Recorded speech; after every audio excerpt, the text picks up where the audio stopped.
ሰላም ውድ የኤቢሲ ትረካ ቻናል ቤተሰቦች እንደምን አላችሁ? በዛሬው የትውስታ ፕሮግራም እንደተለመደው አንድ ተጽዕኖ ፈጣሪ ልደቱን ምክንያት በማድረግ ልናውሳው ወደናል። የዛሬው ባለ ታሪካችን የጥቁሮች መብት ታጋይ የሆነው ማልኮም ኤክስ ነው። አብራችሁን ቆዩ። ላይክ፣ ሼር፣ ሰብስክራይብ ማድረግ እንዳይረሳ። ኤቢሲ ትረካ በልዩ ጣዕም። ፌብሩዋሪ 1925 እንደ አውሮፓውያን አቆጣጠር አንድ ቀን ምሽት የቄስ አርል ሉትል ቤት በፈረስ ተቀምጠው ፊታቸውን በጥቁር ጨርቅ በሸፈኑና ጠመንጃ ባነገቱ ሰዎች ተከበበ። ከበውን አስከትለው ለጥቂት ደቂቃዎች ጥይት ወደ ሰማይ ብሎም ወደ ቤቱ አቅጣጫ መተኮሳቸውን ተያያዙት።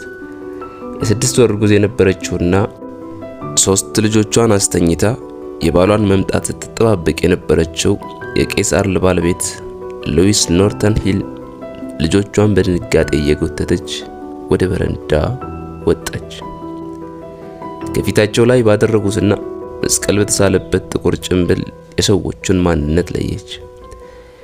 የኩ ክለክስ ቡድን የሚባሉና የጥቁርን ዘር ከአሜሪካ ምድር ሊጠፋ ይገባዋል የሚለውን እንቅስቃሴ የሚመሩት የነጭ አክራሪ ቡድን አባላት ነበሩ።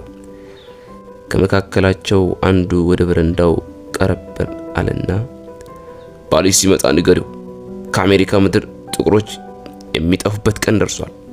እሱንም ቤተሰቡንም ሳንጨርስ ቶሎ ይህን ግዛት ለቆ እንዲወጣ አላት። ይህም ብሎ ወደ ተከታዮቹ በመዞር የጠመንጃውን አፈሙዝ ወደ ሰማይ አነሳ።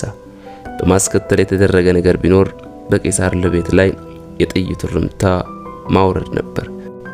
የተወሰነው የቤቱ ክፍል መቃጠል ሲጀምር አቃጣዮቹ የድል ጩኸት እያሰሙ ወደ መጡበት ተመለሱ።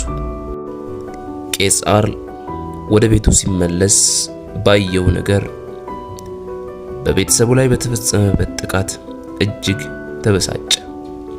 የሚስቱና የሶስቱ ልጆች ጥያቄና ውትወታም የዚያን ምሽት ተጀመረ። ግዛቱን ለቀን እንሂድ አሉት። ቄስ አርል በጥያቄያቸው ቢስማማም ለመሄድ የሚፈልገው ግን ሚስቱ ለሱ 7ኛ ለሷ ደግሞ 4ኛ የሆነውን በሆዷ የሚገኘውን ልጇን ስትወልድ ብቻ እንደሆነ አስታወቀ። በዚሁ ስምምነት አድርገው ለዓመታት ቤታቸውን ሰርተው ልጆች ወልደው በኖሩባት የኦማራ ግዛት በሆነችው ኔብራስካ ለ3 ወራት ተቀመጡ። ከ3 ወራት በኋላ ሜይ 19 1925 ቤታቸው ተቃጠለ። ቀን ምሽት በእናቱ ሆድ የነበረውና የቄስ አርል ቤተሰብ በኦማራ ግዛት ኑሮውን ለጊዜውም ቢሆን ለመቀጠል ምክንያት የሆነው አድጎም ለመላው ጥቁር ሕዝብ የመኖሩን ምክንያት እንዲያውቅ ያደረገ ሕፃን